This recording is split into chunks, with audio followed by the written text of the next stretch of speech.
আগামী ৭ই আষাঢ় কিন্তু আপনাদের দুটো জিনিস পালনের ব্যাপার আছে, একটু মন দিয়ে শুনুন। আগামী ৭ই আষাঢ় কিন্তু আমাদের বাঙালিদের একটা দারুণ উৎসব, যেটা করলে কিন্তু আপনার লাভ আছে। সেদিন জগন্নাথ দেবের স্নান যাত্রা আর অম্বুবচী, নাকি বলছেন? অম্বুবচী, এই দিয়ে তাকাবেন মায়েরা। এই অম্বুবচীর দিন কামাখ্যা মন্দিরে কিন্তু অনেকে যায়, নাকি বলছেন? একটু সবাই লক্ষ্য করুন, কামাখ্যা মন্দিরে একটা ছোট্ট ঘটনা আছে। ওখানে কিন্তু কোনো মূর্তি পুজো হয় না। কামাখ্যা মন্দিরে কেউ যদি যান, ওখানে কোনো মূর্তি পূজা না, কি পুজো হয়? মায়ের যোনি পুজো করা হয়। দেখবেন সবাই তো আপনারা গল্পটা জানেন এরকমই, যে দক্ষ রাজার অনুমতি ছাড়াই সতী শিবের সঙ্গে বিয়ে করেছিল, নাকি বলছেন? বাবা মেনে নিতে পারে নাই, কিন্তু একটা বিরাট যজ্ঞ করেছিল দক্ষ রাজা। সেই যজ্ঞে কিন্তু জামাইকার মেয়েকে নিমন্ত্রণ করে, তবু কিন্তু বিনা নিমন্ত্রণে কে গিয়েছিল? সতী গিয়েছিল। আর সতী যাওয়ার সঙ্গে সঙ্গে সতীকে চরম অপমান করে শিবের নামে, এবং স্বামীর অপমান সহ্য করতে না পারে ওই যজ্ঞকুণ্ডেই নিজেকে ঝাঁপিয়ে দেয় এবং প্রাণ বিসর্জন দেয়। সেই সতীর দেহটাকে নিয়ে রুদ্র রূপ ধারণ করে, পলয় রূপ ধারণ করে তিনি কি করলেন? সতীকে কোলে নিয়ে কাঁধে নিয়ে পাগলের মতো ছুটছেন। তখন ভগবান বিষ্ণু তার সুদর্শন চক্র দিয়ে ওই সতীর দেহটাকে 51 ভাগ করে, 51 অংশে ভাগ করে 51 পিঠে পড়লো এক একটা অংশ। সেই একটা অংশ যোনি অংশ, সেটা পড়লো কামাখ্যা মন্দিরে। সতীর আরেক নাম হচ্ছে কামরূপ, সতীর আরেক নাম হচ্ছে কামাখ্যা। আর কামদেব মদন প্রথম কিন্তু ওখানে সতীর পুজো করেছিল। ওই জন্য কামদেব কামরূপ, কামদেব এক নাম কামরূপ, আর সতীর এক নাম হচ্ছে কামাখ্যা। ওই জন্য ওই জায়গাটার নাম হচ্ছে কামরূপ কামাখ্যা। খুব মাথায় রাখবেন। ওই দিন কিন্তু আপনারা সবাই স্মরণ করবেন, অম্বুবচীর দিনে ভগবানকে স্মরণ করবেন। ভগবানের সেদিন পুজো টুজো ভক্তি ভরে করবেন, কারণ যেহেতু জগন্নাথ দেবের স্নান যাত্রা রয়েছে একই দিনে, এই দিনটা বড় ভালো দিন। ৭ই আষাঢ় কিন্তু পড়েছে। জগন্নাথের যে স্নান যাত্রা যারা দর্শন করেছেন দেখবেন, স্নান যাত্রা ৭ই আষাঢ় তো 6ই আষাঢ় 5ই আষাঢ় থেকে ভক্তের ঢল বাড়বে, প্রচুর ভক্ত। কেন? সিদ্ধান্ত নেওয়া হয়েছে এইটাই, যে ভগবান জগন্নাথের জন্মতিথি থেকে, ইন্দ্রদুম্ন যখন থেকে কাঠের ওই জগন্নাথ তৈরি করানো হয়েছিল, তখন থেকে কিন্তু স্নান শুরু হয়। আজ থেকে বহুদিন আগে থেকেই চলছে। কিন্তু এই স্নান যাত্রা কিভাবে স্নান করানো হয়, কীভাবে রাখুন, জগন্নাথ বলরাম বলভদ্রকে কি করা, জগন্নাথ সুভদ্রা এবং বলভদ্রকে কি করা হয় না, একটা মণ্ডপ করা হয় বড়, তার মধ্যে তাদেরকে রাখা হয়, ওটাকে স্নান মণ্ডপ বলা হয়। ফুল দিয়ে সাজানো হয়, সুন্দর পট দিয়ে সাজানো হয়, এবং বহু উঁচুতে রাখা হয়। কেন? ভক্ত লক্ষ লক্ষ ভক্ত যেন দর্শন করতে পারে। মায়েরা, ওখানে একটা সোনা কুয়া বলে কুয়া আছে জগন্নাথ মন্দিরে, একটা সোনা কুয়া বলে কুয়া আছে। ওই কুয়ার জল 108 ঘড়া জল দিয়ে স্নান করানো হয় ভগবান জগন্নাথকে। আপনারা দেখবেন সোনা কুয়াতে বলা হয় যে ওতে নাকি সূর্যের আলো কোনোদিন প্রবেশ করতে পারে নাই সোনা কুয়াতে। ওই জল দিয়ে, শীতল জল দিয়ে ভগবান জগন্নাথকে স্নান করা হয়। তার মধ্যে সুগন্ধি দেওয়া হয়, তার মধ্যে আবার ওই ভেষজ যে সমস্ত উদ্ভিদ আছে সে সমস্ত দেওয়া হয়। আবার সবাই লক্ষ্য করুন, সেই সময় কিন্তু জগন্নাথ যখন স্নান করা হয় তখন একটা হালকা একটা লাল সিল্কে কাপড় পরানো হয়, এবং লাল রঙের পাউডার মাখানো হয় জগন্নাথ দেবকে।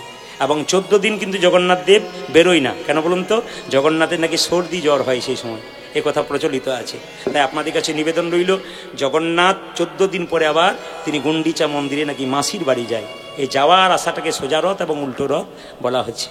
এই আপনারা যদি বাড়িতে কেউ জগন্নাথ দেবকে স্নান করাতে চান, তবে গঙ্গা জল দিয়ে স্নান করাবেন, শুদ্ধ জল দিয়ে স্নান করাবেন, একটু প্রসাদ তৈরি করে প্রসাদ বিতরণ করবেন।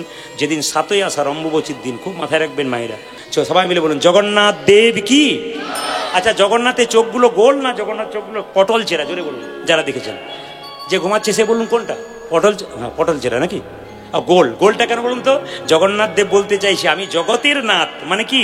ব্রাহ্মণ যাক সেও সমান, শূদ্র যাক সে সমান, দরিদ্র যাক সেও সমান, ধনী যে যাক সেও সমান। জগতের নাথ তিনি জগন্নাথ। সবাইকে তিনি সমান চোখে দেখেন।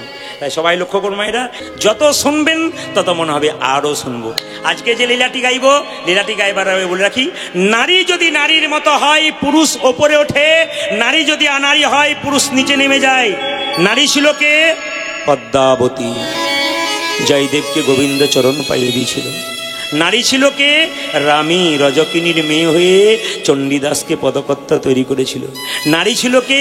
রামকৃষ্ণদেবের স্ত্রী সারদা মা, যার জন্যে রামকৃষ্ণ ঠাকুর পরমহংসদেব তৈরি হয়েছিলেন। মায়েদের কাছে নিবেদন রইল, আপনি এমন নারী হন আপনার স্বামী যেন ধর্মপথে এগিয়ে যেতে পারে। এমন বাধা দেবেন না যেন ধর্ম থেকে সরে যায়। তবে একটা কথা বলে রাখি, খুব দামি কথা, মেয়েরা যদি কৃষ্ণ ভক্ত হয়, স্বামী যদি মাতাল চরিত্রহীন হয়, মেয়েরা পারে স্বামীকে রাস্তাতে আনতে 100%। পৃথিবীতে বহু উদাহরণ আছে, সংসারে বহু মেয়েদেরকে দেখেছি তিলকমালা নিয়ে আছে, স্বামী মাতাল, কিন্তু কিছুদিন পরে দেখছি স্বামী সেই রাস্তা ধরেছে। কিন্তু স্ত্রী যদি বেঁকে যায়, স্বামী যদি সোজা পথে গোবিন্দের ভজন করে, স্ত্রী যদি না করে, সেই স্ত্রীকে সহজে পথে আনা কঠিন। একটা প্রমাণ কি, মায়াপুর নবদ্বীপে যাবেন, শিল প্রভুপাদের স্ত্রী, তিনি কিন্তু কৃষ্ণ ভক্ত ছিলেন না। শিল প্রভুপাদ দেশে দেশে নাম প্রচার করতেন, তিনি একতলার বাড়ির নিচে ক্লাস করছেন ভক্তদের নিয়ে, ভক্তির ক্লাস, আর ওপর তলায় বসে তার স্ত্রী পায়ের ওপর পা দিয়ে চা খাচ্ছে। এক সময় জিজ্ঞেস করছে শিল প্রভুপাদ, আমার পাণ্ডুলিপিগুলো কই? বলে বিক্রি করে চা খেয়ে নিয়েছি। তখন শিল প্রভুপাদ জিজ্ঞেস করেছিল, তুমি কি চাও, টি আর মি? টি আর মি, তুমি চা চাও না আমাকে চাও? সোজাসুজি উত্তর দিয়েছিল, টি নট ইউ, আমি চা চাই, আমি তোমাকে চাই না। সেদিন থেকে শিল প্রভুপাদ ঘর ছেড়েছিলেন। আপনাদের কাছে নিবেদন, নারী যেন আনারী না হয়, নারী যেন নারী হয়। শিক্ষা আছে কীর্তনের মধ্যে। আজকে যে লীলাটি গাইব সেটা হচ্ছে বিল্বমঙ্গল ঠাকুরের কাহিনী বলবো। চিন্তামণিকে ভালোবেসে বৃন্দাবনে গিয়েছিল। মায়েরা, দক্ষিণ দেশের একটি গ্রাম ছিল আপনাদের, যেমন ধবনী গ্রাম, গ্রামটার নাম ছিল কি বলবো, ভালো করে মনে রাখবেন, কৃষ্ণবেন্না গ্রাম। তার পাশ দিয়ে একটা নদী পেরিয়ে গেছে, সেই নদীটার নাম হচ্ছে কৃষ্ণবেন্না নদী। তাহলে কি বললাম, গ্রামটার নাম কি?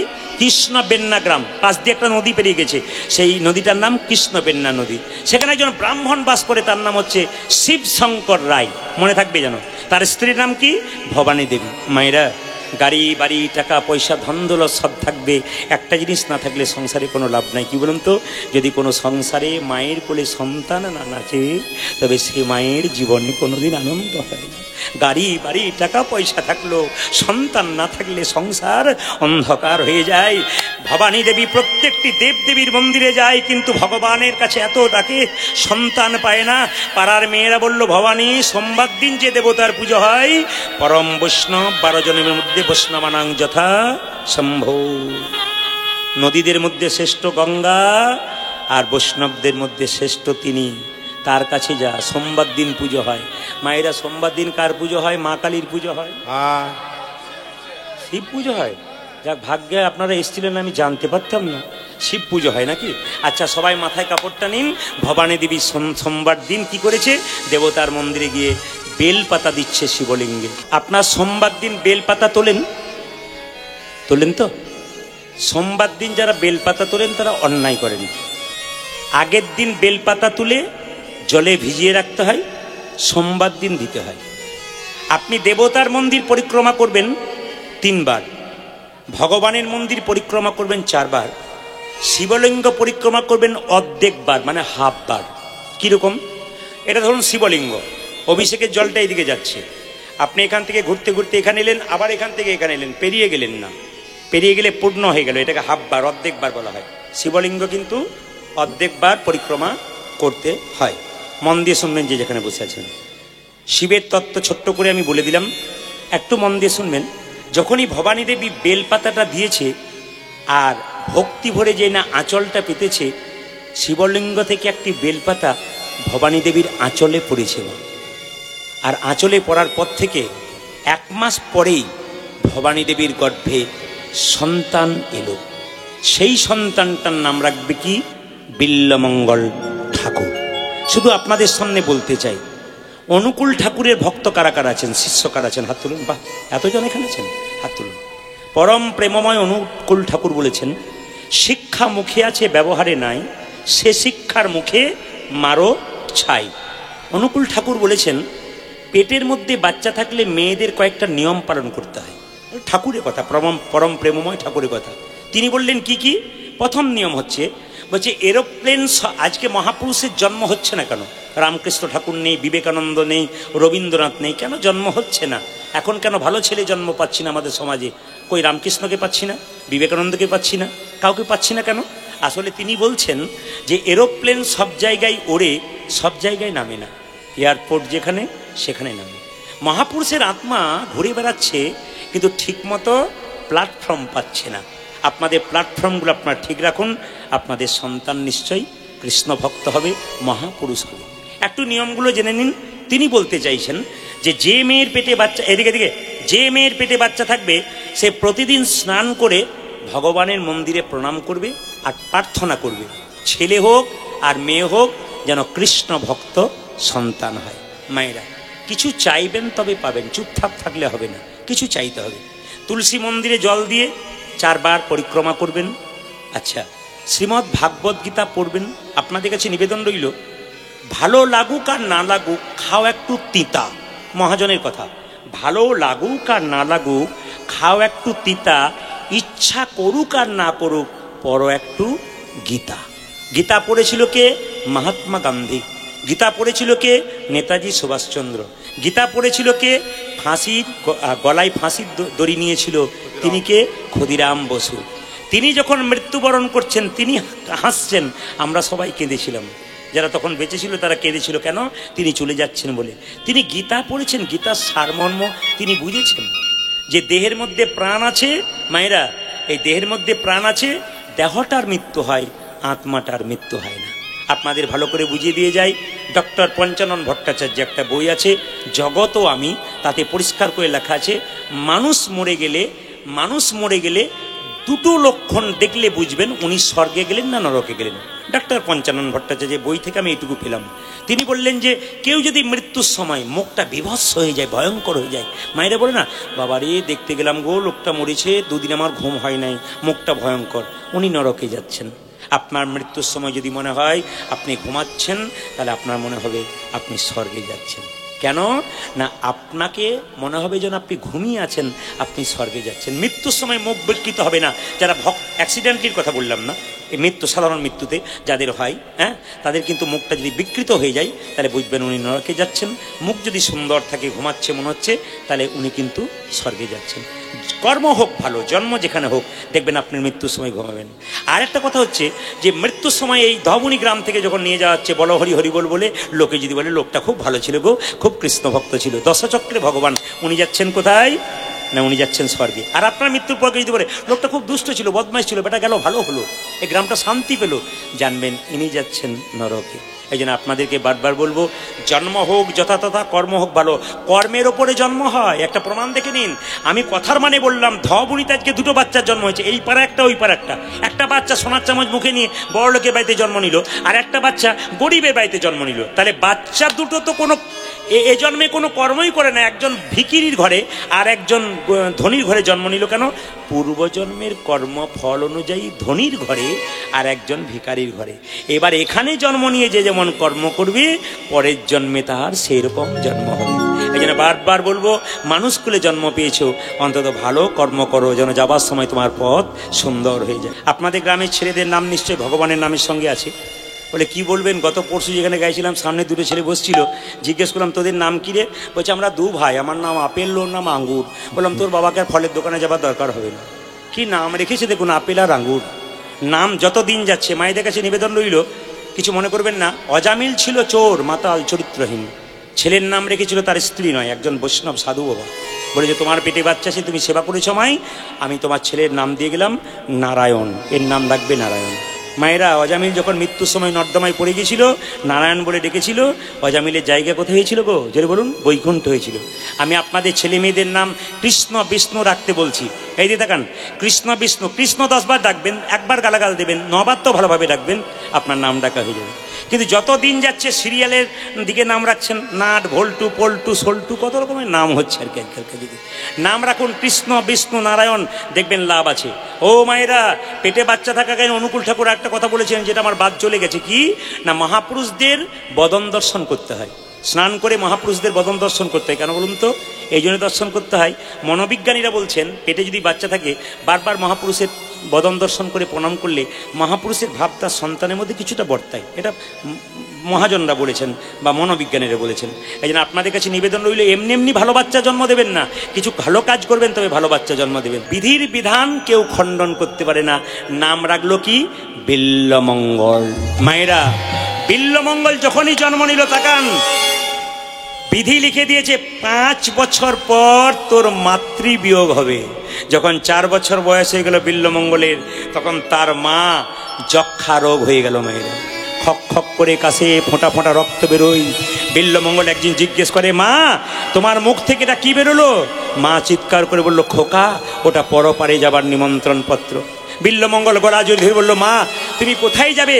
মা বলল, এমন এক জায়গায় চলে যাব যেখানে আমাকে কোনোদিন কেউ খুঁজে পাবে না। ছোট্ট ছেলেটি মাকে জড়িয়ে ধরে বলল, আমিও তোমার সঙ্গে যাব। মা বলল, চুপ কর হতভাগা, তুই কেন যাবি? একদিন সত্যি সত্যি বিল্লমঙ্গলের মা চলে গেল। কিন্তু বিল্লমঙ্গলের বাবা শিবশঙ্কর রায় বিল্লমঙ্গলের মা মরে গেছে বলে শাসন করতে পারলো না। শাসন করতে গেলে পাড়ার লোকরা বলে, ও ঠাকুর, নিজের ছেলেকে তুমি শাসন করতে পারছো না? আচ্ছা শাসন করো না, ওর তো মা মারা গেছে, তুমি মারধর করো না।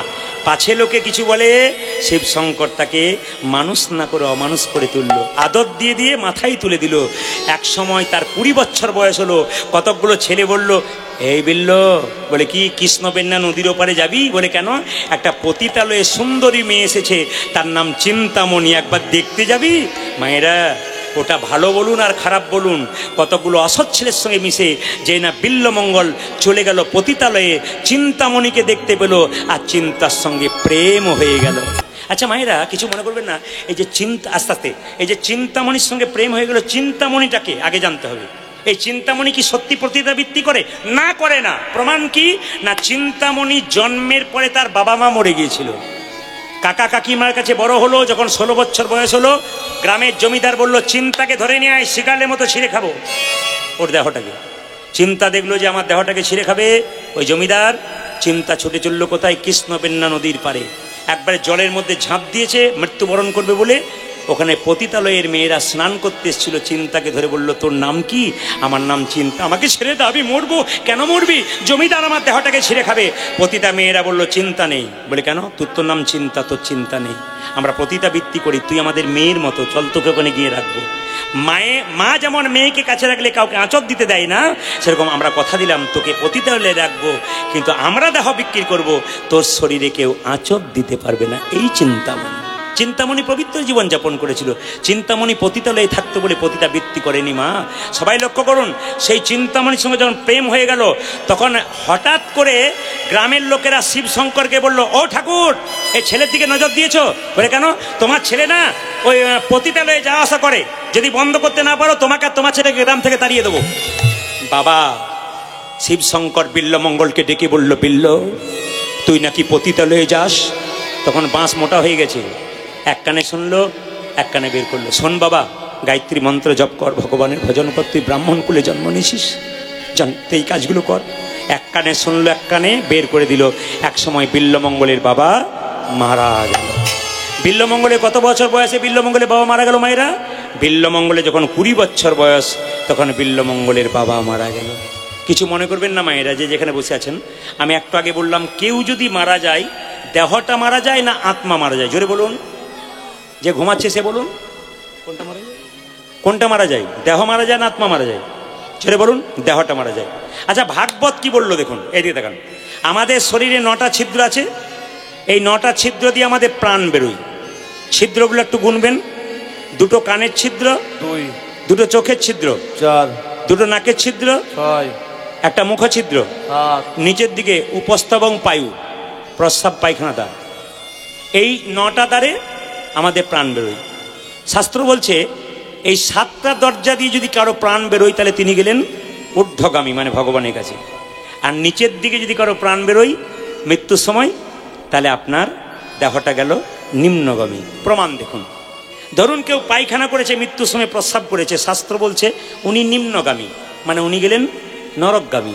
কিন্তু এই পথ দিয়ে প্রাণ যায়, আপনি জানবেন কি করে? কেউ হাঁ করে মরেছে, মুখ দিয়ে প্রাণ গেল। কেউ তাকিয়ে তাকিয়ে মরেছে, চোখ দিয়ে প্রাণ গেল। দেখবেন মৃত্যুর সময় নাকের ফোঁটো দুটো খসখসে মোটা হয়ে যায়, এইদিকে প্রাণ গেল। কানটা দেখবেন খসখসে মোটা হয়ে যায়, এইদিকে প্রাণ গেল। লক্ষণ কিন্তু বোঝা যায়, ওইদিকে প্রাণ যায়। আপনাদের কাছে নিবেদন রইল, যে যেমন কর্ম করবেন তার সেরকম ফল হবে।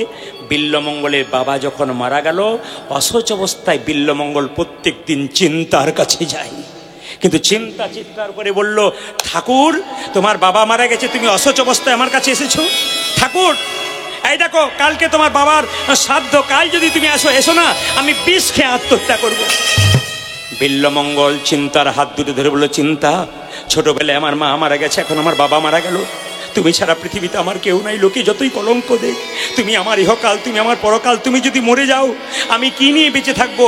বিল্লমঙ্গল চিন্তার হাত দুটোকে ধরে বলল, তুমি চিন্তামণি প্রেমের রমণী, তুমি চিন্তামণি প্রেমের তুমি চিন্তামণি প্রেমের রমণী, তুমি চিন্তামণি প্রেমের রমণী, তুমি হও পিতৃ মাতৃ, তুমি চিন্তামণি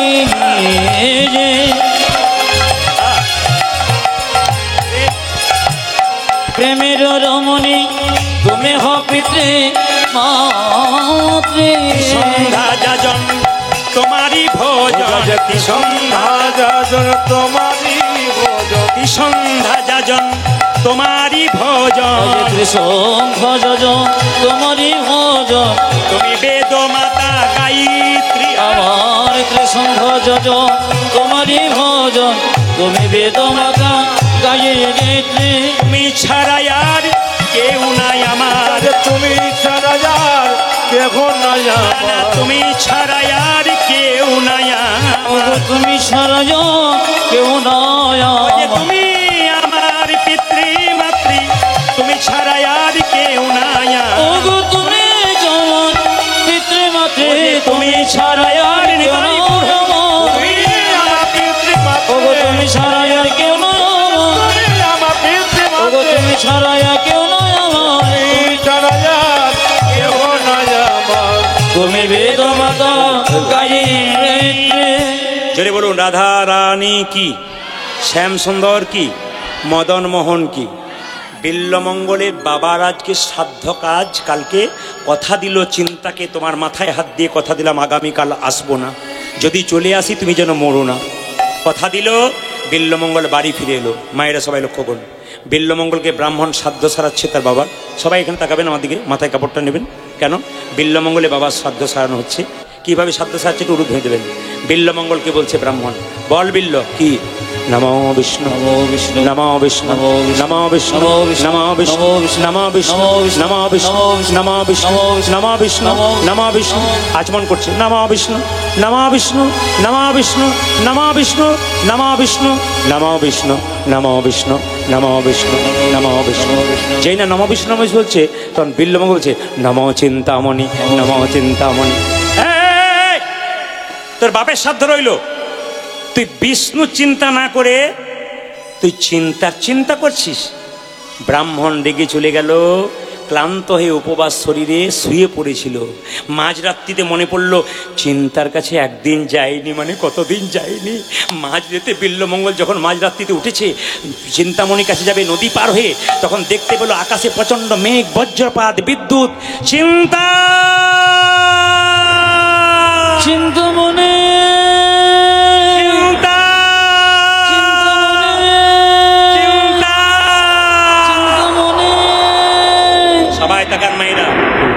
যেই না বজ্রপাত বৃষ্টি প্রচন্ড, বিল্লমঙ্গল বজ্রপাত বৃষ্টিকে উপেক্ষা করে বেরিয়ে গেল কৃষ্ণ পেন্না নদীর তীরে। মাঝি ভাই, নৌকা বাঁধা আছে, মাঝি নাই। বিল্লমঙ্গল মনে মনে ভাবলো, চিন্তা তুমি আমায় ত্যাগ করলে কি হবে? আমি আমার দেহটাকে নৌকা করে জলে ঝাঁপে দেব। আমি তোমায় কত ভালোবাসি তার প্রমাণ দেখাবো। পৃথিবীর লোক দেখবে আমি মরবো, কিন্তু তোমাকে ভালোবেসেই মরবো। একটা কালো কাঠকে ধরে বিল্লমঙ্গল নদী পার হয়ে গেল। যখন দেখলো চিন্তামণির বাড়ির দরজায় গেল, দেখলো অন্ধকার, দরজা বন্ধ। এই চিন্তা, তুমি আমার জন্য কালো কাঠ পাঠালে, দরজাটা বন্ধ করলে কেন? দরজাতে একটা দড়ি ঝোলাতে পারলে না? হঠাৎ যখন অন্ধকারে দেখলো কালো একটা কি ঝুলছে, প্রাচীরের গর্তে এক সর্পমুখ দিয়া, সর্বমুখ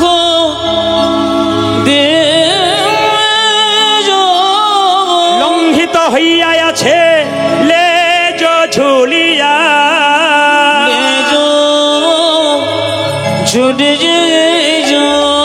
এই দিয়ে তাকাবেন। হঠাৎ দেখলো একটা কালো দড়ি ঝুলে আছে। বিল্লমঙ্গল দড়িটাকে ধরে যেই না প্রাচীরটার ওপারে ঝাঁপ দিয়েছে, চিন্তামণির পাশে একটা মেয়ে ছিল, তাকে দাসী, এ দাসী, এ দাসী, এ দেখ তো কেউ যেন শব্দ করছে। দাসী বলে উঠলো, চোর পড়েছে নাকি রে? চিন্তা বললো, বোধহয় চোর টোর পড়েছে। দাসী একটা লণ্ঠনে আলোকে নিয়ে অন্ধকারে দেখলো উঠানে দাঁড়িয়ে আছে বিল্লমঙ্গল ঠাকুর। দাসী বলল, ঠাকুর তুমি এলে কি করে গো? আমার চিন্তা জেগে নেই তো? বলে, না জেগে গেছে। আমার চিন্তাকে বলো না আমি এসেছি, নইলে বিষ খেয়ে মরে দেবে। ওপর কোঠায় গিয়ে চিন্তার দাসী বলল, চিন্তা কি রে, চোর পড়েছে নাকি? বলে, চোর পড়েছে, তবে ঘর চোর নয়। কোন চোর? তোর মন চোর এসেছে, তোর মন চোর এসেছে, মন চোর এসেছে, তোর মন চোর এসেছে। দেখে এলাম ওরে চিন্তা, মন চোর এসেছে। আমরা দেখি নাম জোরে চিন্তা, মন চোর এসেছে। ঘর চোর দেখেছেন, সব চোর দেখেছেন, মনচোর দেখেছেন। যে যাকে ভালোবাসে সেই মনচোর এসেছে, তোর মন চোর এসেছে। আমি দেখে এলাম ওরে চিন্তা, মনচোর এসেছে। আমি দেখি নাম ওরে চিন্তা, তোর মন চোর এসেছে। আপনাদের কাছে নিবেদন রইল, কীর্তন হচ্ছে যাত্রা নাটকের একটা অংশ। কৃষ্ণলীলা গানে পদাবলী বহু গাওয়া হয়, কিন্তু ভক্তলীলা গানে সুরের একটু কাজ হয়। ভক্তলীলা গানে একটু অভিনয়ের ব্যাপার হয়। আমার দিকে তাকাবেন, যে যেখানে বসে আছেন। চিন্তামণি ছুটে এলো, ঠাকুর ঠাকুর, তোমার আসার কথা তো ছিল না। শুনবেন শুনবেন, কানে শুনতে হয়, মন দিয়ে। তোমার তো আসার কথা ছিল না। ঠাকুর বলল, আমি থাকতে পারলাম না। এত প্রেম তোমার একটা পতিতা মেয়ের উপরে, ছি, তোমার লজ্জা করে না? ধাক্কা দিচ্ছে কেমন দেখুন, যাতে না ভালোবাসতে পারে। চিন্তা, তুমি আমার ধ্যান জ্ঞান সব কিছু, আমি তোমাকে ছেড়ে থাকতে পারলাম না। একদিন আসি নাই তো, মনে হচ্ছে কতদিন আসি নাই। আমি তোমাকে। ঠাকুর, নদী পার হলে কি করে গো? অথই জল। কেন গো, তুমি একটা কাঠ পাঠিয়ে দিয়েছো? আমি কাঠ পাঠালাম, হ্যাঁ। আচ্ছা, প্রাচীর পার হলে কি করে? কেন গো, তুমি একটা কালো দড়ি ঝুলে দিয়েছো, ওটাকে ধরে। কি বলছো তুমি? আমি কালো দড়ি ঝুলে দিয়েছি? হ্যাঁ, কই দেখাও তো গিয়ে। যেই না দেখতে গেল, চমকে গেল, বা কালো দড়ি নয়, বিষধর সাপ। গর্তের মধ্যে মুখটা ছিল, লেজটা বেরিয়েছিল। দড়ি ভেবে বিল্লমঙ্গল প্রাচীরের ওপাশে। ঠাকুর, মৃত্যুর পরোয়ানা না করে তুমি আমার কাছে ছুটে এলে পাগলের মতো। কি পেলে তুমি আমার মধ্যে? একটা সাপে কামড়ালে আমি তোমাকে পেতাম। জীবনে তো তুমি ছাড়া আমার কেউ নাই। ঠাকুর, তুমি যেমন আমায় ভালোবাসো, আমিও তো সারাদিন চেয়ে থাকি তোমার জন্য। ওগো ঠাকুর, তুমি আমার ধ্যান জ্ঞান জপ তপ সব। আমি ভগবানের পুজো করি নাই, কিন্তু তোমাকে ভালোবাসতে পেরেছি ঠাকুর। আচ্ছা আচ্ছা, তুমি যে বলে নদীতে কাঠ, হ্যাঁ, আমি তুমি আমার জন্য নদীতে কাঠ পাঠিয়ে দিছো, দেখাতে পারবে? বলে হ্যাঁ। গিয়ে দেখলো, চমকে গেল, মা, নদীতে কাঠ নয়, একটা মরা মানুষের শরীরকে ধরে বিল্লমঙ্গল পার হয়েছে। চিন্তামণি থাকতে না করে বিল্লমঙ্গলে হাত দুটোকে ধরে বললো, ঠাকুর, কি পেয়েছো তুমি আমার মধ্যে? পাগলের মতো ছুটে এলে, তুমি কি পেয়েছো? আমি তোমায় ভালোবাসি, তাই ভালোবাসো? হ্যাঁ, ভালোবাসা নয়, ভালোবাসা। এই সংসারে ভালোবাসা অনেক হয়, কিন্তু ভালোবাসা হয় না। চিন্তামণির বাসা ভালো ছিল, বিল্লমঙ্গলের বাসা ভালো ছিল, তাদের বাসার কথা আপনারা শুনছেন। রামের ভালোবাসা ছিল, চণ্ডীদাসের বাসা ভালো ছিল, তার ভালোবাসার কথা শুনেন। পদ্মাবতীর ভালোবাসা ছিল, জয়দেবের ভালোবাসা ছিল, তাদের ভালোবাসার কথা শুনেন। আগে বাসাটাকে ভালো করুন, তবে তো ভালোবাসতে পারবেন। এই বাসা যদি ভালো না হয়, ভালোবাসার ক্ষমতা কারো নাই। মায়েরা, প্রেম প্রেম করো রে ভাই, প্রেম বলে কারে? প্রেমে বলে করে।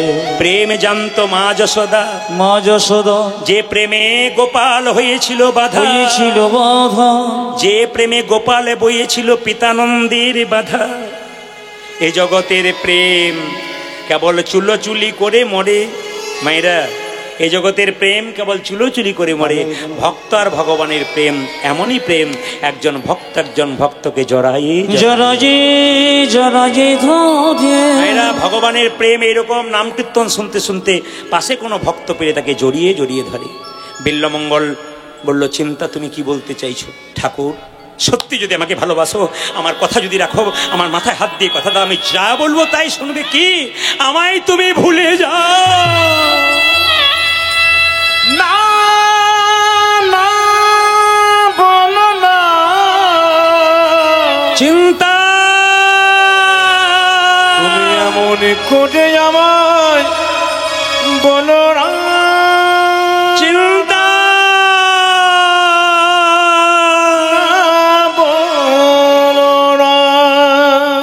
ভুলে যাও ঠাকুর, কিছুদিনের জন্য আমায় ভুলে যাও। তুমি আমার রাধাকৃষ্ণের ছবিকে নিয়ে বৃন্দাবনের পথে চলে যাও। যেদিন তুমি রাধাকৃষ্ণের চরণ পাবে সেদিন আমাকে স্মরণ করো। দেখতে পাবে একদিন আমি রাধাকৃষ্ণের চরণ তুমি পেয়ে যাবে। আমি তোমার পাশে বসে রাধা গোবিন্দের চরণ সেবা করব। তুমি হবে কৃষ্ণের দাস, আমি হব দাসী। ও ঠাকুর, সত্যি ভালোবাসো যদি কৃষ্ণের দাস হয়ে যাও। বিল্লমঙ্গল রাধাকৃষ্ণের ছবি নিয়ে চিন্তাকে কথা দিয়ে চলল বৃন্দাবনের পথে। বিল্লমঙ্গল মনে মনে ভাবছে, আমি পাপ শরীরে বৃন্দাবনে যেতে পারবো না, গুরু মন্ত্র নেই নাই। এইদিকে তাকাবেন, বিল্লমঙ্গল যখন নদীতে ঝাঁপ দিতে গেল, সবিনী মুনি জড়িয়ে ধরে বলল, এ কে তুই? আত্মহত্যা করতে যাচ্ছিস? আত্মহত্যা মহাপাপ। এইদিকে তাকাবেন, শাস্ত্র কি বলেছে? যদি কেউ আত্মহত্যা করে তবে তার সাধ্য কাজ করা উচিত নয়। একবার দাঁড়িয়ে বলে গেলাম এখানে, যদি কেউ আত্মহত্যা করে তার সাধ্য কাজ করা উচিত নয়। কেন?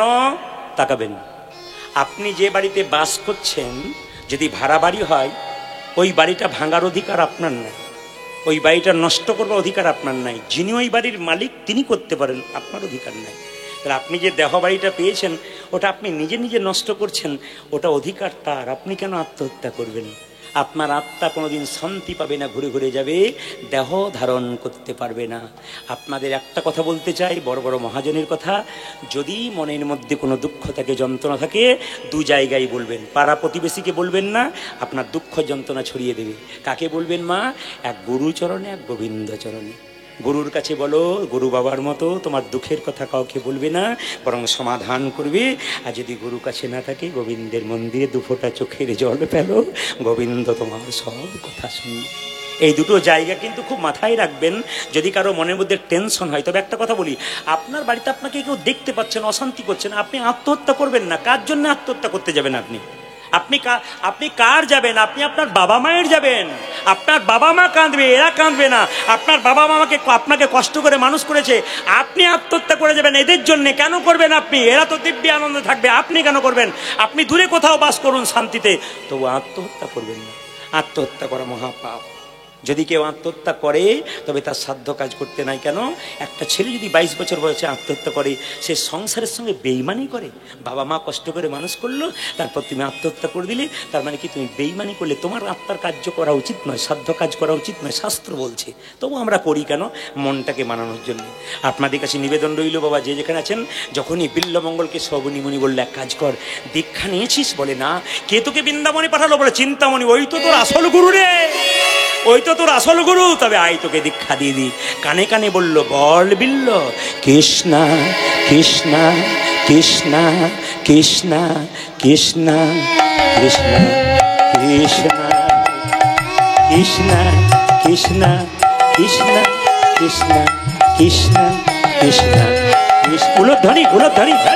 কৃষ্ণ কৃষ্ণ কৃষ্ণ কৃষ্ণ কৃষ্ণ কৃষ্ণ কৃষ্ণ হে কৃষ্ণ কৃষ্ণ কৃষ্ণ কৃষ্ণ কৃষ্ণ কৃষ্ণ কৃষ্ণ হে কৃষ্ণ কৃষ্ণ কৃষ্ণ কৃষ্ণ কৃষ্ণ কৃষ্ণ কৃষ্ণ হে কৃষ্ণ কৃষ্ণ কৃষ্ণ কৃষ্ণ কৃষ্ণ কৃষ্ণ কৃষ্ণ হে।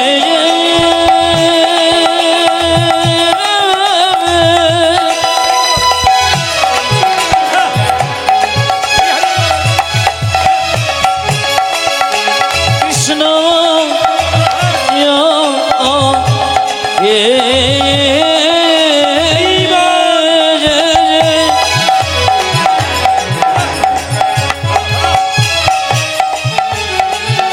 দেখা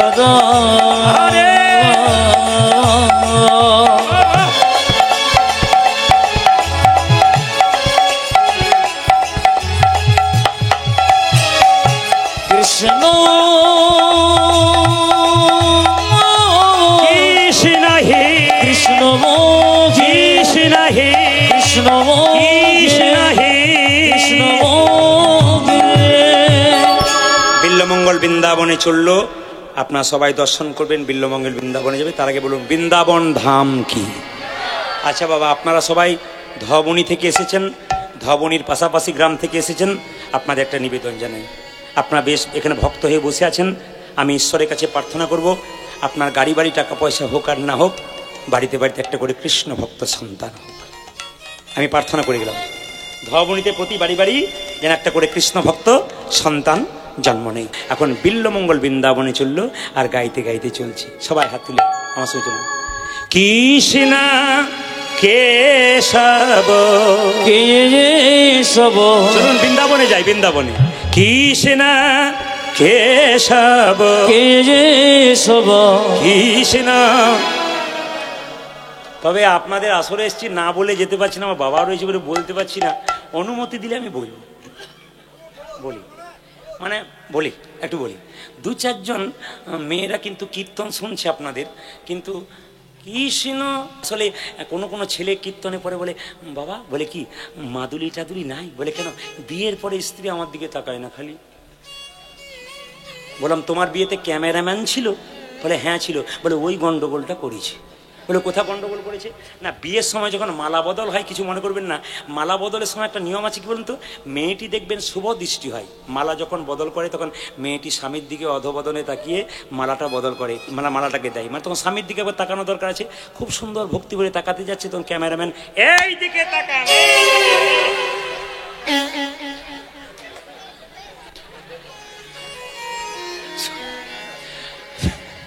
শুভ দৃষ্টিটা কোন দিকে হয়ে গেল? ক্যামেরাম্যানের দিকে। এই যত গন্ডগোল ক্যামেরাম্যান করেছে আর কি। বিল্লমঙ্গল যাচ্ছে, সবাই চলুন বৃন্দাবনে। বাবা গালে হাত দেবেন না, সবাই মিলে চলুন। সবাই কৃষ্ণ কেশব, কৃষ্ণ কেশব, সুধা মাখা এই নাম, হরি নাম, মধু মাখা এই নাম, নাম নাম। আজ কৃষ্ণ কেশব, কৃষ্ণ মধু, সুধমখ যেন হরি নাম, মধুমখ এই নাম, নাম নাম। কৃষ্ণ কেশব, কৃষ্ণ কেশব, সুধা মাখা এই নাম, হরি নাম, মধু মাখা এই নাম, নাম নাম। কৃষ্ণ কেশব, কৃষ্ণ মাধব, সুধা মাখা এই নাম, হরি নাম, মধু মাখা এই নাম, নাম নাম। এই নাম জপ হলো আপনারে, এই নাম জপ হলো জপন রে, এই নাম জপ হলো আপনারে। এই হরি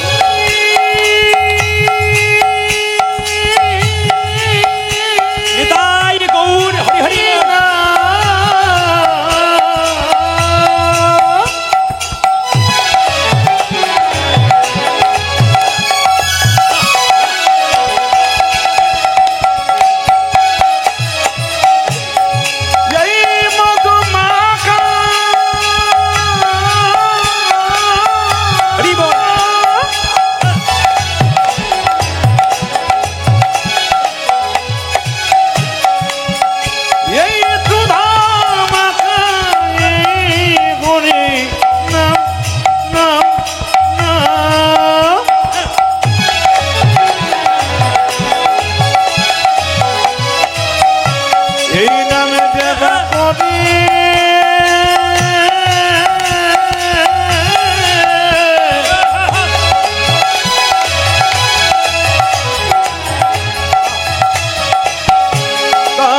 খোদাতে না যাবে গোদরে,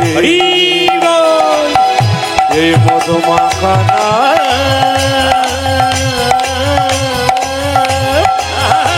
এই সুদা মাখা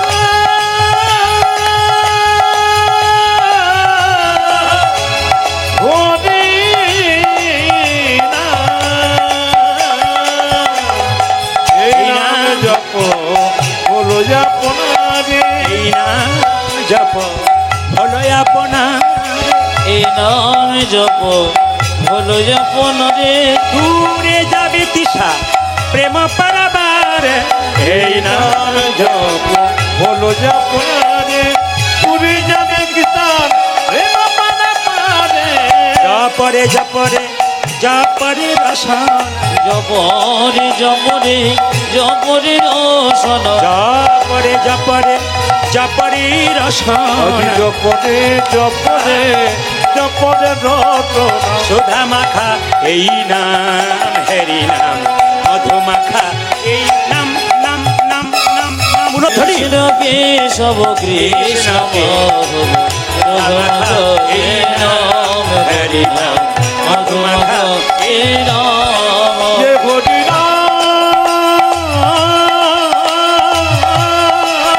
আরে জপনা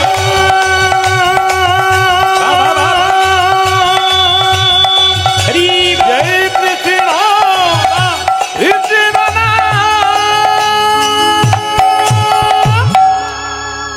কয়লার ময়লা যায় না ধুলে স্বভাব যায় না মূলে নিম পাতাকে যতই মিষ্টি রসে ভেজান ওর তেতো কিন্তু দূরে যায় না নিন্দুককে যতই ভালো কথা শোনান নিন্দা করতে ছাড়ে না আমাদের ওখানে একজন নিন্দুক লোক আছে সে ভোজ খেতে গেলেই নিন্দা করে তো গত কয়েকদিন আগে আমি বাড়ি পৌঁছেছিলাম আমার মেয়েরা বলে বাবা এরা গ্রামের শ্রেষ্ঠ ভোজ করেছে দারুণ বলছে তাই নাকি সবাই খেয়ে বলেছে দারুণ হয়েছে আমি তখন ভদ্রলোককে বললাম কাকাবাবু কেমন খেয়েছিলেন সেই দিন সবাই তো নাম করছে উনি নিন্দুক উনি বলছে খেলাম মানে হ্যাঁক দিয়ে বলছে আর কি আমার সবাই নাম করছে কি খেলেন সবই তো ভালো হয়েছিল পোলাওটার বাদামগুলো পোড়া পোড়া হয়ে গেছিল মানে বেটা সব ভালো পেয়েছে খালি বাদামটাই ওর কপালে জুটেছে আর কি তো নিন্দুক লোকরা দেখবেন সব ভালো সবই ভালো হলো এই জায়গাতে একটু হয়ে গেল আর কি গড়বড় হয়ে গেল মানে ওকে একটা কিছু ধরতে হবে আর কি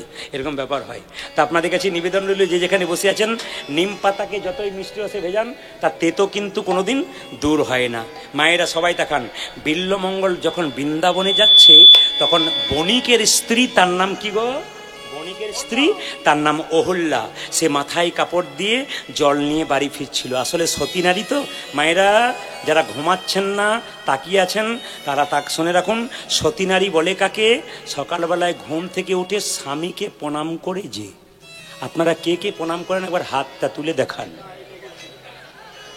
দাদারা মনে মনে ভাবছে এতদিন পরে আমরা সুযোগ পেয়েছি একবার এতদিন আমাদেরও হয়ে বলেছেন কেউ বলে না এদের কি আনন্দ আবার যারা ডবল এসছে তারা আবার একজন ভদ্রলোক তাকিয়ে দেখছে আমাদেরটা হাত তুলেছে নাকি দেখি না না এদিকে তাকান এখন কথা হচ্ছে কি সকালবেলায় ঘুম থেকে উঠে স্বামীকে যে প্রণাম করেছে সতী নারী আপনারা প্রণাম করবেন কোনো অসুবিধা নাই গত পরশু এক জায়গায় গাইছিলাম তখন একটা মেয়ে সামনে এসে বলো প্রদীপবাবু এই আমাকে দেখছেন না আপনার গান আমি প্রতিদিন সকাল থেকে সন্ধ্যে পর্যন্ত রান্না করতে করতে আমার স্বামী আমাকে বকে তোমার গান ছাড়া কিছু জানো না আমি তুমি কিছু বোঝো এর মধ্যে কি আছে আমি সব সময় শুনি আপনার সব কথা রাখতে পারলাম কিন্তু একটি কথা রাখতে পারলাম না বলে কি স্বামীর পা ছুঁয়ে প্রণাম করতে পারলাম না বলে কেন আমার বাবার কান মূলে 10 লাখ টাকা নিচে প্রণাম আমি করবো না আমি কিছু মনে করবেন না আমার কথা ছিল কিন্তু একটা পর্যন্ত এখন তাকিয়ে দেখুন কোন জায়গায় পৌঁছেছি আমি এখনো মানে স্টেশনে পৌঁছাতে পারিনি আমি তাড়াতাড়ি করছি গাড়ি ঢোকাতে পারলেই বাঁচি কারণ আর এক জায়গায় যেতে হবে তো রাস্তা খুব জাম আছে পেরোনোর কোনো রাস্তা নেই আর কি তো এই সব জায়গাতে এইটাই চলে হোক হোক হোক এ হতে হতেই তো সব শেষ তা কালকে যারা চাইবে তারা কি বলবে হোক হোক আর আমি কত হওয়া করবো 365 দিনের মধ্যে বাবা জানে 365 দিনের মধ্যে 325 দিন গাইতে হয় আমি বোম্বে গিয়েছিলাম হায়দ্রাবাদ গিয়েছিলাম ব্যাঙ্গালোর গিয়েছিলাম ত্রিপুরা গিয়েছিলাম আগামীতে আমি আপনাদের আশীর্বাদে বিদেশে যাব আমার অনেকগুলো এখান থেকে কল আছে তা আপনাদের কাছে নিবেদন রইল বহু জায়গা যেতে পারি আপনাদের আশীর্বাদে বহু জায়গাতে মানুষ এরকম ভিড় করে এবং রাত্রিবেলায় কীর্তন শোনে আসুন মায়ের একটু কথা বলে যাই সতী নারী তারা সকালবেলায় স্বামীকে প্রণাম করে যারা আজকে আর প্রণাম করতে হবে না কাল কুঞ্জভ্রমণের দিন কাল সকালবেলায় সব স্বামীকে প্রণাম করবেন আর দাদারা সব পাগুলো একটু ধুয়ে মুছে শুয়ে না আজকে আপনাদের প্রণাম হবে বেশ আর বাড়াবো না কারণ এতে আবার আরও মজা মজার কথা আছে আর কথা শুনলে ভাববেন যে তাহলে বলেই যায় কিন্তু না বলবো না আপনারা সবাই লক্ষ্য করুন বিল্লমঙ্গল যখন যাচ্ছে তখন অহল্যা দেখলো লোকটা তো স্বভাব খারাপ নয় স্বভাব খারাপ আমার দিকে তাকাচ্ছে অহল্যা কি করলো মাথায় কাপড় দিয়ে লজ্জা নয়নে চুপচাপ চলে যাচ্ছে আর বিল্লমঙ্গল তার পেছন পেছন যাচ্ছে কিভাবে যাচ্ছে ঠমকি ঠমকি চলে বিল্ল ঠাকুর ঠমকে ঠমকে চলে বিল্ল ঠাকুর যাবা ঠমকি ঠমকি চলে বিল্ল ঠাকুর তোমাকে চলে বিল্ল ঠাকুর মনে ভাবে নারীর তরে কি করিবে কাজ আজ মনে ভাবে নারী তোরে কি করিবে ও যে মনে ভাবে নারীর তরে কি করিবে কাজ মনে ভাবে না রে তোরে কি করিবে কাজ ভাবে মনে মনে ভাবে মনে মোহনে মনে ভাবে মনে মনে নারী তরে কি করিবে ভাবে মনে। ওগো নারী তোরে কি করিবে ভাবে মনে মনে। ওই যে নারী তরে কি করিবে ভাবে মনে মনে। নারী তরে কি করিবে ভাবে মনে মনে। মনে ভাবে নারী তরে কি করিবে কাজ। আজ মনে ভাবে নারী তোরে কি করিবে কাজ। ওই যে মনে ভাবে নারী তরে কি করিবে আজ। আজ মনে ভাবে নারী তোরে কি করিবে আজ। মায়েরা দরজায় গিয়ে বললো ভিক্ষাং দেহি মাতো। ভিক্ষাং দেহি মাতো। দরজায় গিয়ে বললো মা তুমি ভিক্ষা দাও। সবাই শুনবেন, জায়গাটি খুব স্থিরভাবে শুনবেন। দরজাটা বন্ধ করেছে অহল্যা। স্বামীকে বললো স্বামী, একটা লোক জাতিতে ব্রাহ্মণ বৈষ্ণব বটে, আমার দরজায় কেমন আমার দিকে তাকাচ্ছে, আমি দরজাটা বন্ধ করে দিচ্ছি। বণিক বললো ছি, অতিথি দেব ভব, অতিথি নারায়ণ। না না, যে যেমনভাবে আসুক না কেন তাকে একটু সেবা দিতে হয়। আরে দরজাটা বন্ধ করলে কেন? আমি খুলে দেবো। কে তুমি? ব্রাহ্মণ, আমার নাম বিল্লমঙ্গল। কি চাও? একটু সেবা চাই। সেবা? বাহ, কত আমার ভাগ্য ভালো, তুমি সেবা করবে। মায়েরা, বৈষ্ণবকে বাড়িতে সেবা করাতে হয়। বৈষ্ণবের বস কৃষ্ণ সর্বশাস্ত্রে কয়, সেই সব জানিল বৈষ্ণবের আশ্রয়। এদিকে শুনবেন, হাজার হাজার বটের ফল বট গাছে হয়, একটাও বট গাছে নিচে পড়ে চারা গাছ হয় না। পাখি থেকে স্টমাকে গিয়ে ছাতের কার নিচে পায়খানা করে, তার থেকে বট গাছ হয়। হাজার হাজার লোকের মুখে কৃষ্ণ কথা শুনলে কৃষ্ণ প্রেম জাগবে না। যতক্ষণ না বৈষ্ণবের মুখে মধুমাখা নাম শুনবেন, ততক্ষণ আপনার কৃষ্ণ প্রেম। এই দিয়ে তাকাবেন বাবা। বৈষ্ণব কেমন? ত্রেনাদপি শুনি যেন তররিব সৈস্তনা অমানেন মান যেন কীর্তনীয় সদাহরি। ও মায়েরা, এইদিকে, এই বাবা, হরে কৃষ্ণ। বৈষ্ণব কেমন? ওই যে ঘাসের উপর পা দেবেন, ঘাস মাথা নিচু করবে, আবার পা উঠাবেন, ঘাস মাথা উঁচু করবে। বৈষ্ণবকে হাজার কথা বলবেন, ওই যে বৈষ্ণব মাথা নিচু করবে আর উঁচু করবে না। তররিব সৈস্তনা, গাছকে কাটবেন, যতক্ষণ না গাছ মাটিতে পড়ছে ছায়াদান করবে, ফলদান করবে। বৈষ্ণবকে হাজার আঘাত করুন, যতক্ষণ না মাটিতে না পড়বে ততক্ষণ কৃষ্ণ নাম শুনিয়ে যাবে। অমানেনও মান দেন, আমরা যাকে মান দিই না, বৈষ্ণব তাকে মান দেয়। ধমনির পথ দিয়ে পেরিয়ে যাচ্ছি, একটা কুষ্ঠব্যাধি লোক ছটপট ছটপট করছে, হাত পায়ে পুঁজ হয়ে গেছে, মুখে পুঁজ হয়ে গেছে। আপনি দেখলাম, নাকে কাপড় চাপা দিয়ে চলে গেলাম। যিনি পরম বৈষ্ণব তিনি বলবেন, কিরে তো ডাক্তার দেখিয়েছিলি, তোর রোগ ভালো হয় নাই, আমার সঙ্গে কোলে কোল দিয়ে একবার হরি বল বল, তোর দেহ রোগ তো দূর হবে, তার সঙ্গে তোর ভবরোগ পর্যন্ত দূর হয়ে যাবে। আর কি? বৈষ্ণবের তিলক তুলসী মালা শিখাও কৌপিন বহিব্বাসে হরিনাম মুখে নিষেদিন। এই 5টি লক্ষণ বৈষ্ণবের থাকবে। একটু ছোট করে বলে দিই আপনাদের সামনে। আপনি এখানে গরুর হাটে গাভী কিনতে গেছেন, বাছুর কিনেছেন, গাভীকে দড়ি দিয়ে টানছেন, কিন্তু গাভী আসছে না। বাছুরকে কোলে নিয়ে চলে যান, গাভী আপনার পেছন পেছন যাবে। ভগবানের মন্দিরে গিয়ে যেতে পারেন আপনি, কিন্তু বৈষ্ণবের চরণ ধরে কেউ যদি এগিয়ে যান, ভগবান আপনার পেছন পেছন নিতাই গৌর হরি বলে যাবে। এই জন্য বৈষ্ণবকে কেউ অপমান করবেন না। হিন্দু জাতির প্রতিটি মানুষের কাছে বলবো, বৈষ্ণব দেখলে মাথা নত করবেন। আপনি যদি কোটি টাকা, কিছু মনে করবেন না, একটা সোনার কলসি যতটা দামি হোক না কেন, একজনের কাছে মাথা নত করতে, একটা গ্লাসের কাছে, সেরকম আপনি কয়েকশো কোটি টাকার মালিক হতে পারেন। যদি বৈষ্ণবের চরণে মাথা না করতে পারেন, তবে আপনার কোটি টাকার কোনো দাম। এই জন্য আপনাকে বৈষ্ণবের চরণে মাথা নত করতে হবে। মায়েরা তাকান, যে না অহল্যা বললো, স্বামী আমি সেবা দিতে পারবো না, বলে না তোমাকে দিতে হবে। অহল্যা ভক্তি ভরে যখন সেবা দিতে গেল, বিল্লমঙ্গল একবারও অহল্যার দিকে তাকালো না, মাথা নিচু করে বসে আছে, আর মনে মনে ভাবছে, এই চিন্তা, তুমি আমায় ত্যাগ করলে কি হবে? সুন্দরী রমণী পেয়েছি, সেবা করবো, দক্ষিণা স্বরূপ মেয়েটাকে চেয়ে বসবো। যখন সেবা করলো, অহল্যার স্বামী বণিক বলে উঠলো, আচ্ছা ব্রাহ্মণ, সেবা করলে দক্ষিণা দিতে হবে না? বলে হ্যাঁ, কি দক্ষিণা দেবে তুমি? তুমি যা চাইবে তাই দেবে, আমার কোনো সন্তান নাই, তুমি যা চাইবে তাই দেবো, আমি বণিক, আমি প্রচুর টাকার মালিক, তুমি কি চাইবে? সুযোগ পেয়ে গেল বিল্লমঙ্গল, বললো কি দেবে তুমি? ত্রিসত্য প্রতিজ্ঞা করো, দেবে দেবে দেবে। হ্যাঁ হ্যাঁ হ্যাঁ, আমি দেবো। তবে দাও কি? আজকে রাত্রিতে তোমার স্ত্রীকে সুন্দর করে সাজিয়ে আমার সেবায় লাগিয়ে দাও।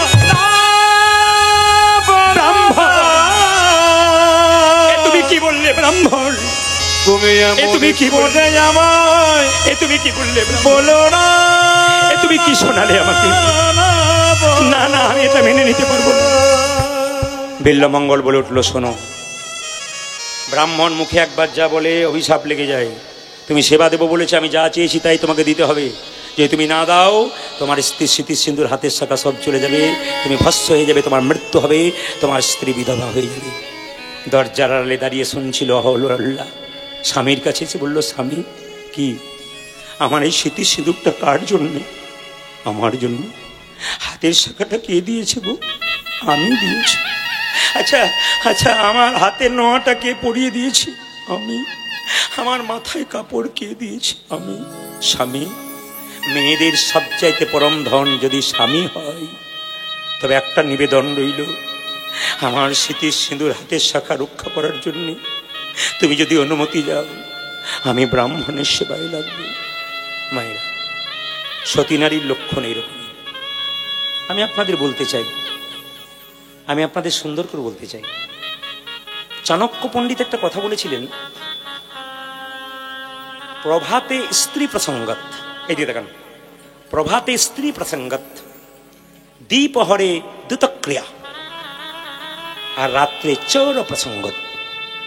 সকালবেলায় স্ত্রী প্রসঙ্গ নিয়ে আলোচনা করো, দুপুরবেলায় জুয়া খেলা নিয়ে দ্যুতক্রিয়া আলোচনা করো, আর রাত্রিবেলায় চোরের সম্বন্ধে আলোচনা করো। আপনারা সব ভয় খেয়ে যাচ্ছেন, চাণক্য পণ্ডিতের উপর পণ্ডিত এই কথা বললো কেন? সকালবেলায় স্ত্রী প্রসঙ্গত মানে কি? রামায়ণ পড়গো, রামায়ণে মা সীতার চরিত্র দেখো, তিনি কি শিক্ষা দিয়ে গেলেন আমাদের মতো মায়েদেরকে। তাকাবেন মায়েরা কি শিক্ষা দিলেন।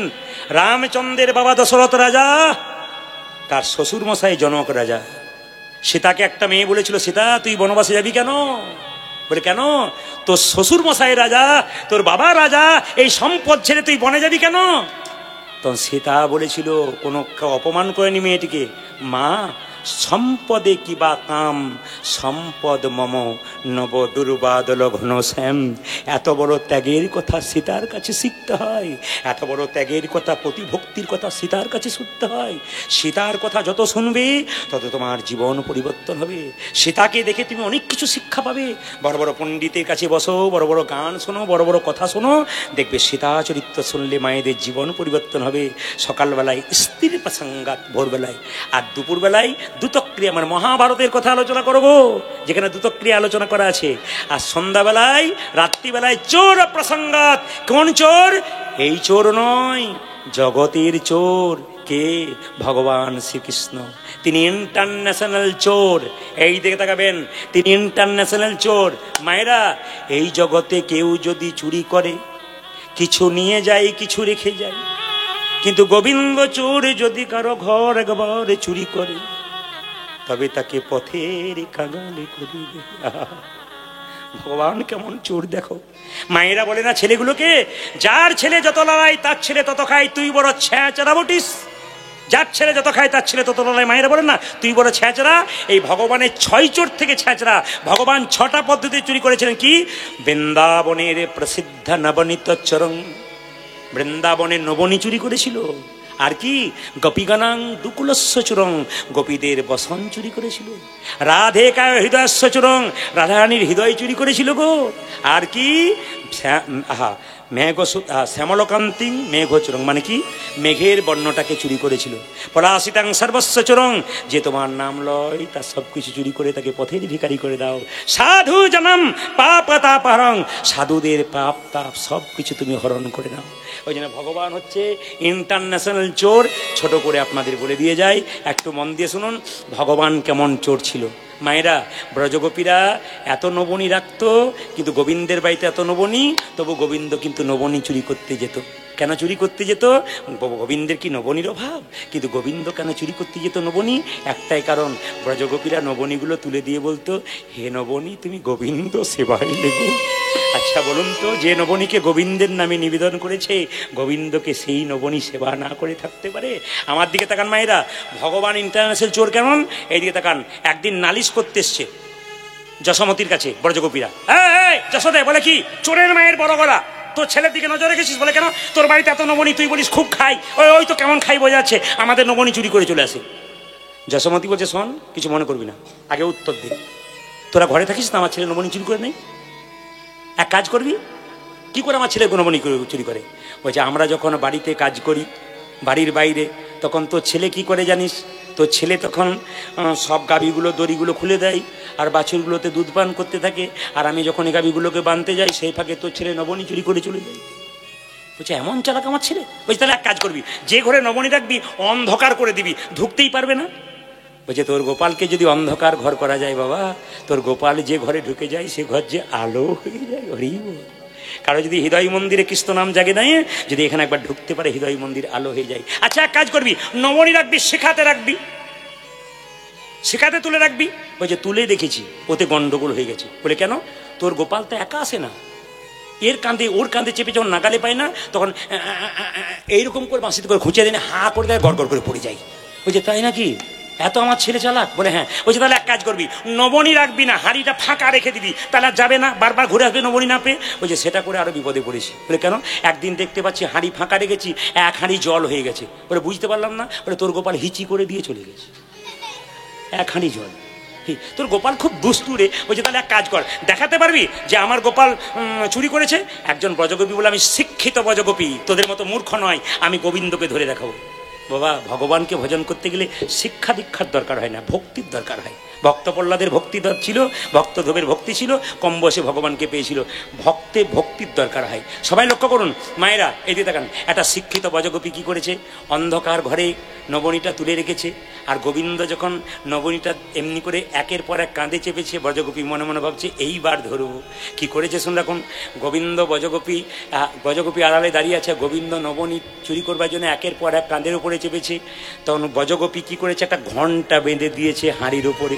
বলে যখনই হাঁড়িতে হাতটা ঢোকাতে যাবে তখনই ঘণ্টা বেজে যাবে, আমি টুক করে গিয়ে গোবিন্দকে ধরবো। কত চালাক দেখুন, ঘণ্টাটা বেঁধে দিয়েছে, আর গোবিন্দ কাঁধের উপর কাঁধে চেপে দেখছে হাঁড়ির পাশে একটা ঘণ্টা বাঁধা আছে। বলে এ ঘণ্টা তুই এলি কোথা থেকে? ঘণ্টা বলছে আমি আসি নাই। বলে তাহলে তোকে এখানে দেখতে পাচ্ছি কেন? বলছে আমার কানা হয়েছে। গোবিন্দ বলছে বাজবি না? বলছে না বাজবো না। আচ্ছা বাজলে তোর ভালো হবে না? বলছে না প্রভু বাজবো না। দেখ তুই বাজবি না। গোবিন্দ বলছে বাজার জায়গায় বেজে যাবো, আজেবাজে জায়গায় বাজবো না, ঠিক বেজে দেবো। এখন জেনে বলছে বাজবি না, বলে না বাজবো না। সবাই লক্ষ্য করুন, নবনীর হাঁড়িতে হাত ঢুকিয়েছে, ঘণ্টা বাজবি না, না বাজবো না। হাতটা ঢুকিয়ে নবনীতে হাত দিয়েছে, ঘণ্টা বাজবি না, বলে না বাজবো না। যেই না হাতটা তুলে নবনী নিতে গেছে অমনি ঘণ্টা ঢং ঢং করে বেজে গেছে। ঘণ্টা তুই বাঁধলি কেন, বাজলি কেন? ঘণ্টা বলছে হে গোবিন্দ, মন্দিরে যখন পাথরের মূর্তিতে তোমার ভোগ নিবেদন হয় তখন আমি ঢং ঢং করে বাজি। আজকে জীবন্ত গোবিন্দ সেবা পাচ্ছে, আমি না বেজে কি থাকতে পারি? হরি না বেজে কি থাকতে পারি, না বেজে কি থাকতে পারি, না বেজে থাকতে পারে। গোবিন্দ সেবায় লাগিব বলে না বেজে কি থাকতে পারি। আমি গোবিন্দের সেবায় লাগিব বলে না বেজে কি থাকতে পারি। মায়েরা সবাই লক্ষ্য করুন, তাহলে ব্রজগোপী ধরেছিল ঠিক কথা, কিন্তু কি হয়েছিল শুনুন রাখুন। শিক্ষিত ব্রজগোপী যখন গোবিন্দকে ধরে নিয়ে যাচ্ছে তখন ব্রজগোপীদের মানে বৃন্দাবনের নিয়ম হচ্ছে, মায়েরা আপনারা যখন মাথায় কাপড় নিয়েছেন ওদের নিয়ম হচ্ছে বৃন্দাবনে, বাবা জানে আগেকার নিয়ম ছিল মাথা কাপড়টা এরকম মানে সোজাটা দেখতে পেতো, ধারে পাশে কে যাচ্ছে দেখতে পেতো না।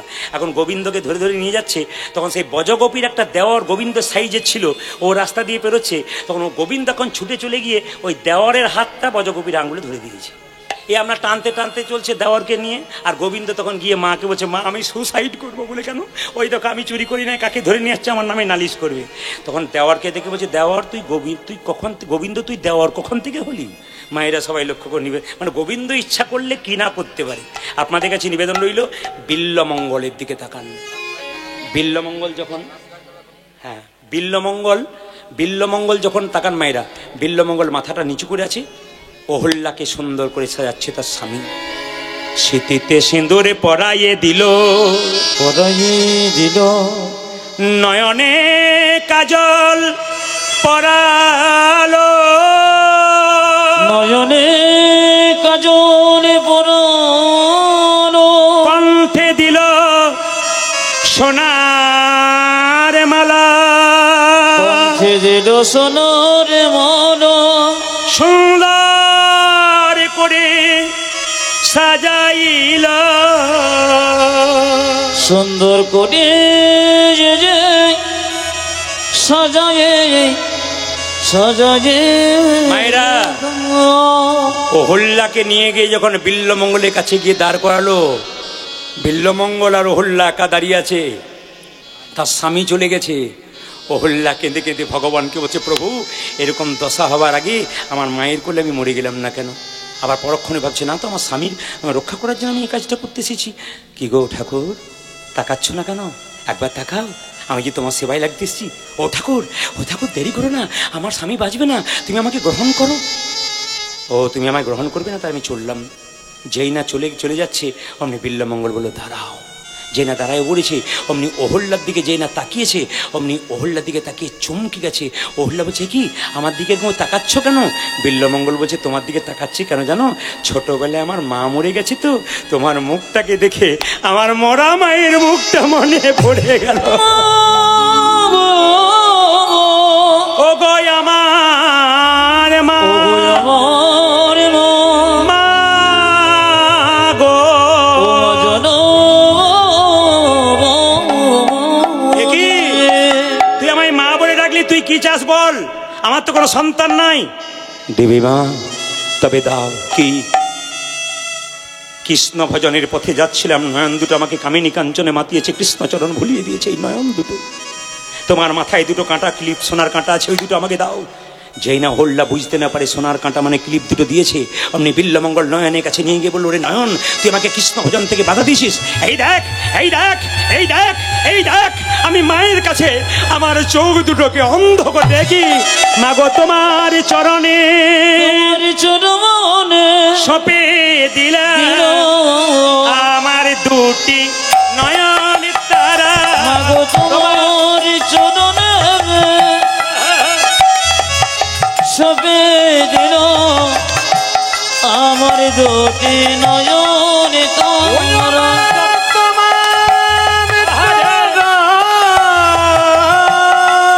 বলি হারি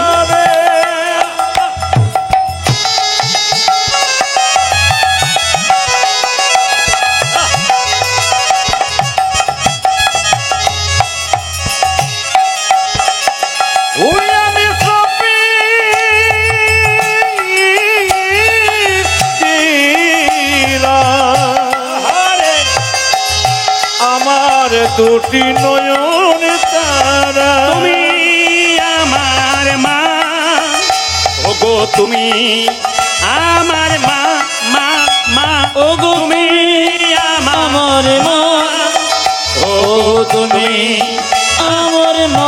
বিদায় জননী, বিদায় জননী, বিদায় জন্মভূমি, বিদায় জন্মভূমি, বিদায় জননী, বিদায় জন্মভূমি, বিদায় জন্মভূমি, বিদায় বিদায় বিদায় বিদায় জন্মভূমি।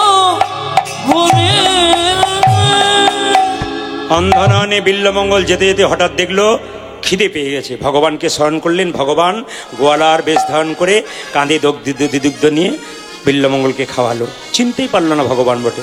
আসলে হাজার হাজার সাপের মধ্যে একটা সাপের মাথায় মণি থাকে। যে সাপের মণি থাকে মাথায় মণি থাকে, তাকে খাবার জোগাড় করতে হয় না, অন্ধকারে বসে থাকে, মণির আলোতে পোকামাকড় পায়। ভগবান রূপ মণিকে যদি কোনো ভক্ত হৃদয় মাঝে রাখতে পারে, তার খাবার অভাব হয় না, ভগবান তার খাবার জোগাড় করে। ভগবান গোয়ালার বেশ ধারণ করে এলো কিভাবে?